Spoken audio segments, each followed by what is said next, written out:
जय श्री कृष्ण। राधे राधे। आप सभी का दिन शुभ और मंगलमय हो। आज हम आपको पितृपक्ष की महान कथा सुनाने जा रहे हैं।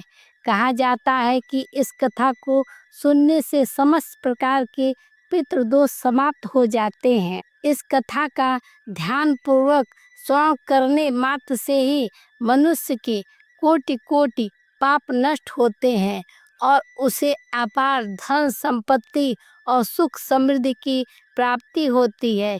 पितरों की कृपा से उसके सभी दुख दोष समाप्त होते हैं और सुखी जीवन प्राप्त होता है। यह महान कथा भगवान श्री कृष्ण ने गरुड़ जी को सुनाई थी। इस कथा को आरंभ करने से पहले प्रेम से बोलिए ओम पितृदेवाय नमः। आइए कथा सुनते हैं। एक समय की बात है, पक्षीराज गरुड़ अपने मन में जिज्ञासा लिए भगवान श्री कृष्ण के पास आते हैं और उन्हें प्रणाम करते हुए कहते हैं, हे प्रभु, पितृपक्ष में पितरों की पूजा करने से कौन सा फल मिलता है? पितृपक्ष के दौरान पितरों की शांति के लिए कौन से उपाय करने चाहिए? गरुड़ की बात सुनकर भगवान श्री कृष्ण बोले, हे गरुड़, तुमने आज उत्तम प्रश्न किया है। तुम्हारे प्रश्न में समस्त मनुष्य जाति का कल्याण छिपा हुआ है। जो मनुष्य अपने पितरों को संतुष्ट करता है उसके समस्त दोष और दुख समाप्त होते हैं। पितरों की पूजा करने से मनुष्य को अपने पूर्वजों का आशीर्वाद प्राप्त होता। इस विषय में एक अप्सरा और ऋषि की प्राचीन कथा कही जाती है। इस कथा को श्रवण करने से तुम्हें तुम्हारे सभी प्रश्नों के उत्तर मिल जाएंगे। इसलिए हे गरुड़, तुम इस कथा को ध्यान से सुनो।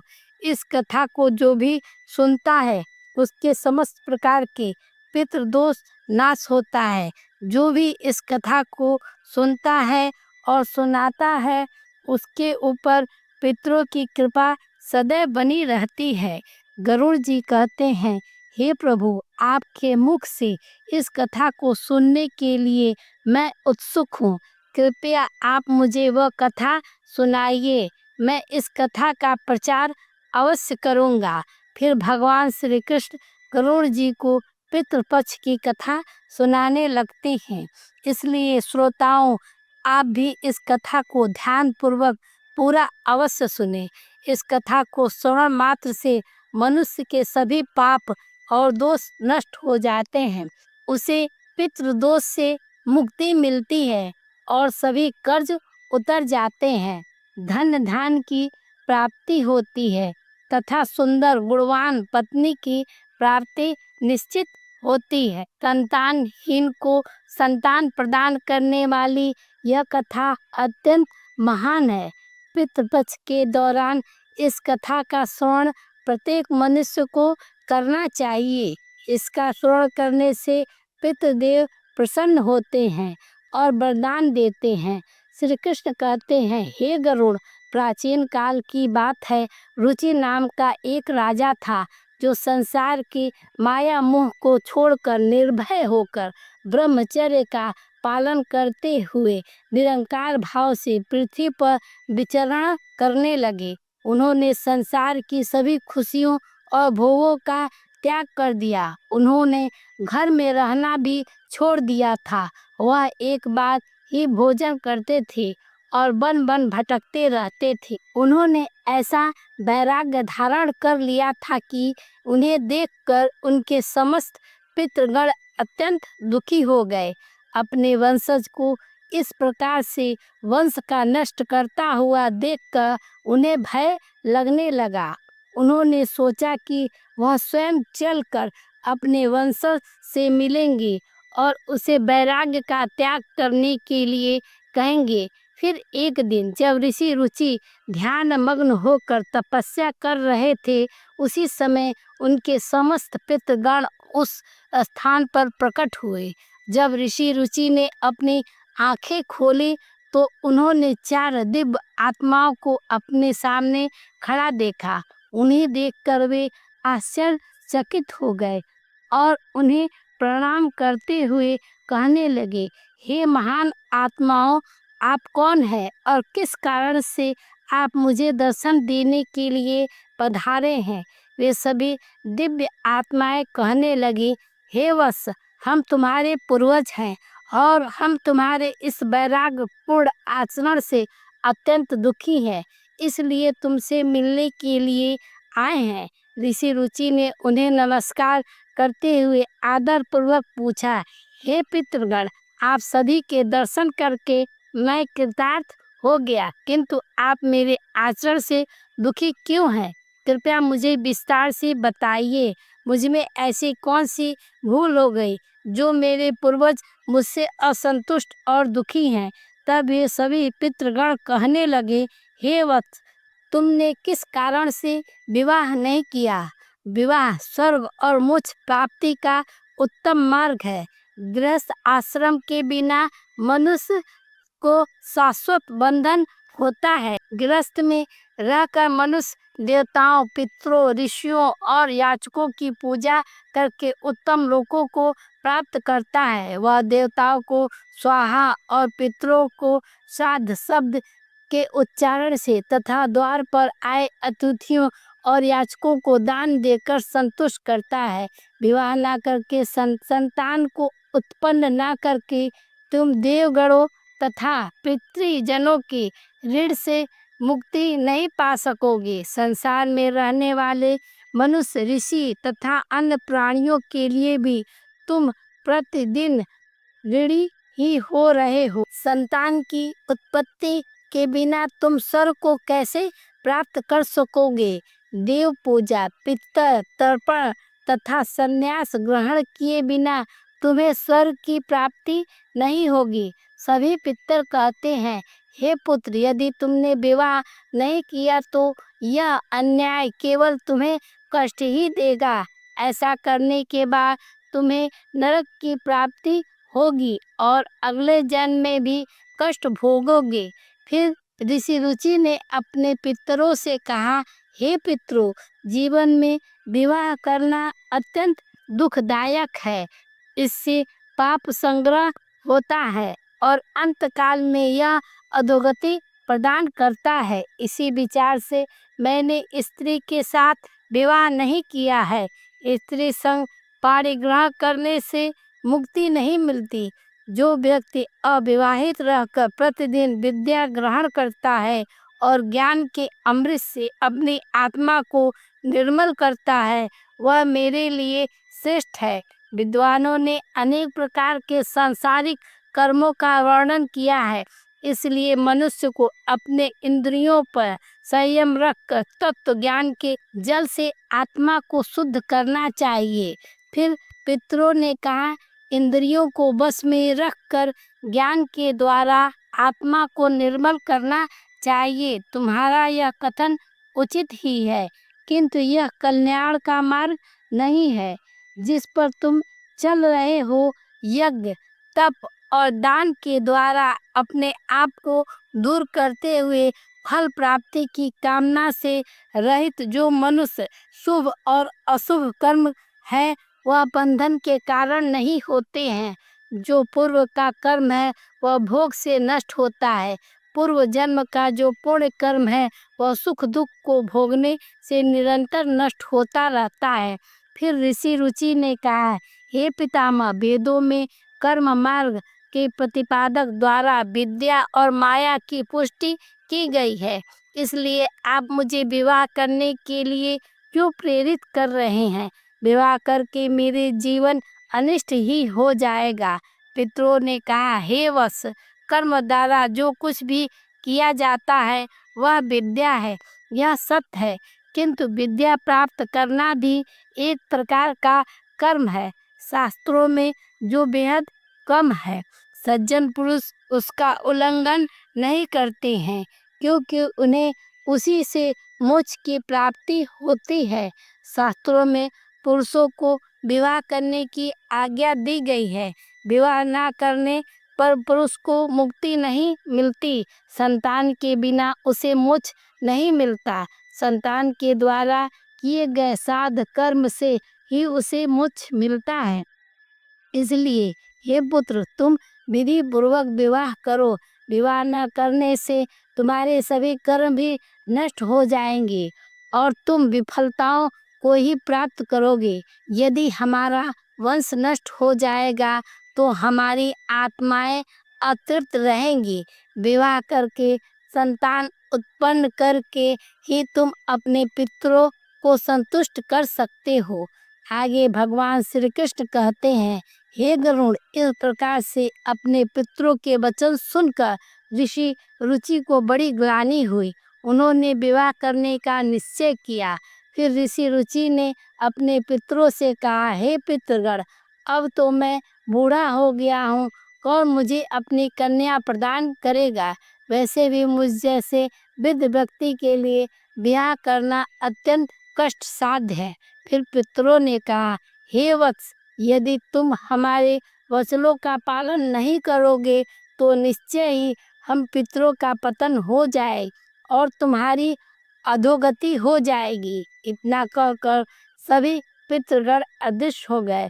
श्री कृष्ण कहते हैं, हे गरुड़, पितरों के द्वारा ऐसे वाक्य सुनकर ऋषि रुचि मन ही मन अत्यधिक व्याकुल हो उठे। अपने पितरों की मुक्ति के लिए विवाह करने का विचार करते हुए वे कन्या की खोज में पृथ्वी लोक पर विचरण करने लगे, किंतु उन्हें कहीं भी कन्या की प्राप्ति नहीं हो सकी। अपने पितरों के वचनों को बार बार मन में सुनते हुए चिंताग्रस्त होकर सोचने लगे कि अब मैं क्या करूं और कहाँ जाऊं। मेरे पितृगणों को मुक्ति दिलाने के लिए कौन सी स्त्री मुझसे विवाह करेगी? इस प्रकार देर तक विचार करने के बाद ऋषि रुचि ने ब्रह्मा देव की तपस्या करना शुरू किया। 100 वर्षों तक एक वन में घोर तपस्या की। तत्पश्चाताप जगत पिता ब्रह्मा ने उन्हें दर्शन दिया और कहा, हे रुचि, मैं तुम्हारी तपस्या से प्रसन्न हूँ। तुम्हारी जो भी अभिलाषा हो उसे प्रकट करो, मैं अवश्य पूर्ण करूँगा। तब ऋषि रुचि ने ब्रह्मदेवा को प्रणाम किया और कहा, हे परमपिता, मेरे पितरों ने मुझे संतान उत्पन्न करने के लिए कहा है, किंतु इस समय मुझे विवाह के लिए कोई कन्या दिखाई नहीं पड़ रही है। इसलिए कृपया आप मुझे कन्या प्रदान करें, जिससे विवाह करके मैं संतान प्राप्त कर सकूं। इस पर ब्रह्मदेव ने कहा, विप्र, तुम संसार की प्रजापति हो जाओगे। तुम्हारे द्वारा प्रजा की सृष्टि होगी। तुम्हारे पुत्रों ने उचित ही कहा है कि तुम्हें स्त्री से विवाह करना चाहिए। इस अभिलाषा को मन में रखते हुए तुम्हारे पितरों की पूजा करनी चाहिए। वह प्रसन्न होकर तुम्हारी इस कामना को पूर्ण करेंगे और तुम्हें उत्तम स्त्री की प्राप्ति होगी। इस प्रकार कहकर ब्रह्मादेव अंतर्ध्यान हो गए। ब्रह्मा जी के वचन सुनकर ऋषि रुचि को पुनः अपने पितरों को प्रसन्न करने का निश्चय किया। फिर ऋषि रुचि नदी के तट पर पहुँचे और एकांत में उन्होंने अपने पितरों का तर्पण करके उन्हें संतृप्त किया। तत्पश्चाताप एकाग्रचित होकर वे भक्ति पूर्वक अपने पितरों की स्तुति करने लगे। श्री कृष्ण कहते हैं, हे गरुड़, ऋषि रुचि ने अपने पितरों के लिए जो स्तुति की उसके प्रत्येक मनुष्य को ध्यान से सुनना चाहिए। यह स्तुति सब दुखों और दोषों को नष्ट करने वाली है। जो केवल एक बार इस स्तुति को सुनता है उसके अनेक पाप नष्ट होते हैं और उसे पितरों का आशीर्वाद प्राप्त होता है। इसलिए तुम इस स्तुति को ध्यान से सुनो, तभी तुम्हें यह कथा सुनने का फल प्राप्त होगा। महात्मा रुचि इस प्रकार स्तुति करने लगे, जो आदि देवताओं के रूप में विद्यमान रहते हैं और जो श्राद्ध के अवसर पर देवताओं को स्वधा द्वारा तृप्त किए जाते हैं, उन सभी पितृगणों को मैं नमस्कार करता हूँ। स्वर्ग में स्थित महर्षिगण भक्ति मुक्ति की कामना से मानसिक श्रद्धा द्वारा जिन्हें भक्ति पूर्वक तृप्त करते हैं, उन सभी पितरों को मैं प्रणाम करता हूँ। अग्निवता, बहिष्द, आज्यपा और सोमपा नामक पितृगण हैं, वे सभी इस श्राद्ध में मेरे द्वारा संतुष्ट होकर तृप्ति को प्राप्त करें। अग्निवस्ता पितर मेरी पूर्व दिशा की रक्षा करे। बृहस्पति नामक पितृगण सदा मेरे दक्षिण दिशा की रक्षा करे। जपा पितर पश्चिम दिशा की तथा सोमपा पितृगण उत्तर दिशा की रक्षा करे। ये समस्त पितृजन राक्षस, भूत, पिशाच और असुर गणों के कारण उत्पन्न दोषों से नित्य सब प्रकार से हमारी रक्षा करे। पितरों के 31 गण होते हैं जिनसे यह संपूर्ण जगत व्याप्त है। ये सभी पितृजन इस श्राद्ध में मेरे द्वारा संतुष्ट हो।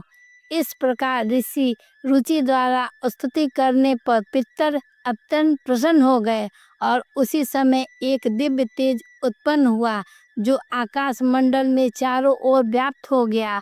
संपूर्ण विश्व को अपने तेज से आच्छादित करने वाली उस रोशनी को देखकर ऋषि रुचि अपने घुटनों पर बैठकर फिर पितरों से स्तुति करने लगे।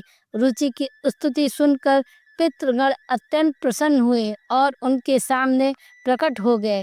रुचि ने पुष्प से उनका निवेदन किया।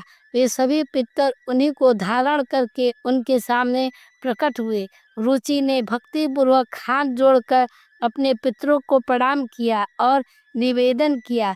प्रसन्न होकर पितरों ने कहा, हे पुत्र, तुम्हारी इस स्तुति से हम अत्यंत प्रसन्न हैं, इसलिए अब तुम्हारी जो भी कामना हो वह निसंकोच होकर कहो।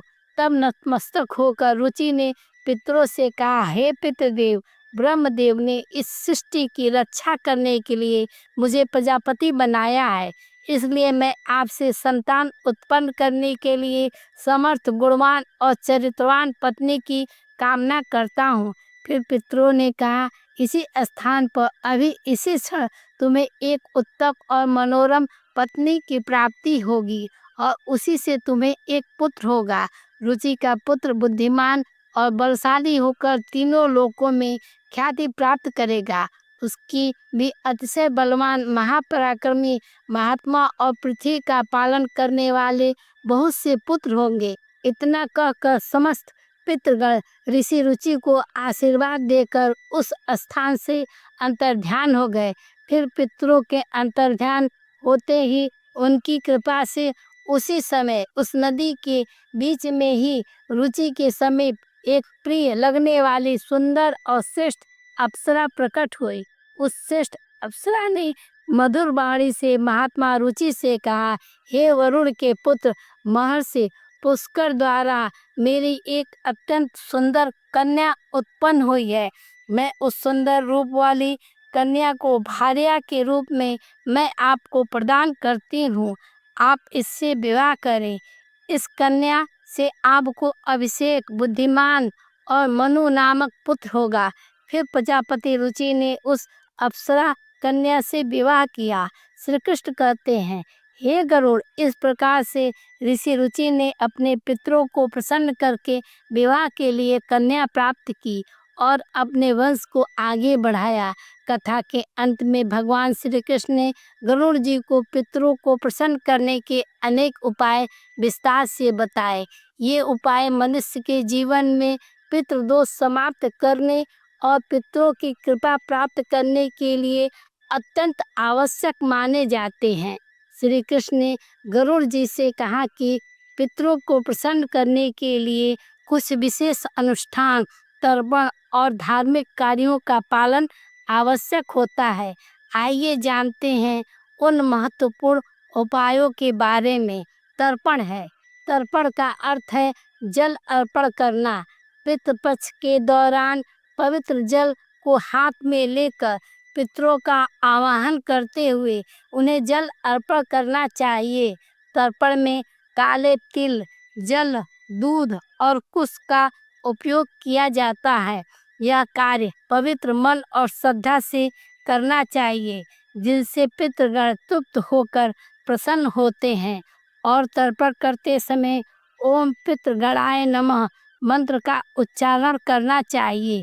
जिससे पितर संतुष्ट होते हैं और आशीर्वाद प्रदान करते हैं। श्राद्ध कर्म, श्री कृष्ण कहते हैं श्राद्ध कर्म पितरों की तृप्ति के लिए एक महत्वपूर्ण अनुष्ठान है। इसमें पितरों के निमित्त भोजन, फल और वस्त्र अर्पण किए जाते हैं। श्राद्ध कर्म करने वाले व्यक्ति को ब्राह्मणों को भोजन कराना चाहिए और उन्हें वस्त्र एवं दक्षिणा देकर आशीर्वाद लेना चाहिए। श्राद्ध के दिन विशेष रूप से सात्विक भोजन बनाना चाहिए, जिसमें खीर, पूरी, सब्जी, अन्न पौष्टिक एवं ताजे खाद्य पदार्थ शामिल हो। इस भोजन को पवित्रता के साथ पितरों के निमित्त अर्पण किया जाता है। गाय, ब्राह्मण और अन्य जीवों को भोजन। तीसरा उपाय श्री कृष्ण ने बताया पितरों को प्रसन्न करने के लिए गाय, कुत्ते, कौवे और ब्राह्मण को भोजन कराना अत्यंत शुभ माना जाता है। इन्हें भोजन अर्पण करने से पितर तृप्त होते हैं और प्रसन्न होकर आशीर्वाद देते हैं। विशेष रूप से श्राद्ध के दिन गाय को हरी घास, रोटी खिलाए और कौवे को चावल व खीर खिलाना शुभ माना जाता है। इन कार्यों को करने से पितरों की कृपा प्राप्त होती है और पितृदोष से मुक्ति मिलती है। पीपल और तुलसी की पूजा, श्री कृष्ण कहते हैं पीपल और तुलसी के वृक्ष की पूजा करना पितरों को प्रसन्न करने का महत्वपूर्ण उपाय है। पीपल का वृक्ष पितृगणों का निवास स्थान माना जाता है और तुलसी का पौधा देवी लक्ष्मी का प्रतीक होता है। श्राद्ध के दिन पीपल और तुलसी की पूजा करके पितरों को तृप्त किया जाता है। पीपल के वृक्ष के नीचे दीपक जलाने से पितृगण प्रसन्न होते हैं और परिवार को सुख समृद्धि का आशीर्वाद देते हैं। पिंडदान, भगवान श्री कृष्ण ने गरुड़ जी को बताया कि जो व्यक्ति पितृदोष से पीड़ित होता है उसे गया जी या अन्य पवित्र स्थलों पर जाकर पिंडदान करना चाहिए। गया जी में पिंडदान करने से पितर संतुष्ट होकर मोक्ष प्राप्त करते हैं और वंशजों को आशीर्वाद देते हैं। पिंडदान के समय काले तिल, कुश और चावल का उपयोग करके पितरों को अर्पण करना चाहिए। यह प्रक्रिया पितरों को तृप्त करती है और उनकी आत्मा को शांति प्रदान करती है। व्रत और सात्विक आहार, श्री कृष्ण कहते हैं पितरों को प्रसन्न करने के लिए व्यक्ति को श्राद्ध पक्ष के दौरान व्रत रखना चाहिए। इस समय सात्विक आहार ग्रहण करना चाहिए और ब्रह्मचर्य का पालन करना चाहिए। भगवान श्री कृष्ण ने गरुड़ जी से कहा कि श्राद्ध पक्ष में मांस, मदिरा और तामसिक आहार का सेवन नहीं करना चाहिए। व्रत के दौरान भगवान विष्णु, शिव और देवी लक्ष्मी की आराधना करनी चाहिए। इससे पितरों की आत्मा को शांति मिलती है और वे प्रसन्न होकर आशीर्वाद प्रदान करते हैं। दान पुण्य, भगवान श्री कृष्ण कहते हैं पितरों को संतुष्ट करने के लिए गरीबों, ब्राह्मणों और साधुओं को अन्न दान और वस्त्र दान करना चाहिए। यह कार्य विशेष रूप से श्राद्ध पक्ष के दौरान करने से पितरों की आत्मा को तृप्ति प्राप्त होती है। अन्न और वस्त्र देने से मनुष्य के पुण्य प्राप्त होती है और पितृदोष से मुक्ति मिलती है। इस कार्य से पितर प्रसन्न होकर घर परिवार की सुख समृद्धि का आशीर्वाद देते हैं। पवित्र नदियों में स्नान, भगवान श्री कृष्ण ने बताया कि पवित्र नदियों में विशेषकर गंगा में स्नान करके पितरों के निर्मित जल अर्पण करना अत्यंत शुभ माना गया है। गंगा जल पितरों की तृप्ति के लिए सर्वोत्तम होता है, जिससे पितृदोष समाप्त होते हैं। गंगा में स्नान करने से व्यक्ति के पाप धुल जाते हैं और पितरों की आत्मा को शांति मिलती है। इस कार्य से पितर प्रसन्न होकर आशीर्वाद प्रदान करते हैं। सत्संग और गीता पाठ, श्री कृष्ण कहते हैं पितरों को प्रसन्न करने के लिए सत्संग में शामिल होना और पवित्र ग्रंथ जैसे भागवत गीता का पाठ करना अत्यंत लाभकारी माना जाता है। पितरों की शांति के लिए गीता के 11वें अध्याय का पाठ विशेष रूप से लाभकारी होता है। भागवत गीता के पाठ से पितरों की आत्मा को शांति मिलती है और उनके वंशजों पर उनकी कृपा बनी रहती है। भगवान श्री कृष्ण ने गरुड़ जी को यह भी बताया कि जो व्यक्ति इन उपायों को श्रद्धा और विश्वास के साथ करता है, उसे जीवन में सभी प्रकार के सुख और समृद्धि की प्राप्ति होती है। पितरों की कृपा से उसके समस्त दोष समाप्त होते हैं और परिवार में शांति बनी रहती है। इन उपायों को नियमित रूप से करने से पितृदोष से मुक्ति मिलती है और पितर प्रसन्न होकर वंशजों को आशीर्वाद देते हैं। श्री गरुड़ जी ने कहा, हे गरुड़, जो भी व्यक्ति इन उपायों का पालन करता है, उसे पितृदोष का कभी सामना नहीं करना पड़ता और उसके पितर सदैव प्रसन्न रहते हैं। इस पर श्री कृष्ण ने पितरों को प्रसन्न करने के लिए विभिन्न उपाय विस्तार से बताए, जिन्हें हर व्यक्ति को पितृपक्ष में करना चाहिए। तो श्रोताओं, इस प्रकार से गरुड़ पुराण में पितृ पक्ष की कथा का वर्णन किया गया। उम्मीद है आपको यह कथा पसंद आई होगी। प्रेम से बोलिए जय श्री हरि विष्णु। ऐसे ही और भी रोचक और आध्यात्मिक वीडियो के लिए चैनल को सब्सक्राइब कर लें। दोस्तों, आपको यह कथा कैसी लगी कृपया कमेंट में ज़रूर बताएं। वीडियो पसंद आया हो तो लाइक करें और अपने दोस्तों के साथ शेयर करें। कमेंट बॉक्स में जय श्री कृष्ण लिखना ना भूलें। फिर मिलते हैं एक और दिलचस्प वीडियो के साथ। धन्यवाद। राधे राधे।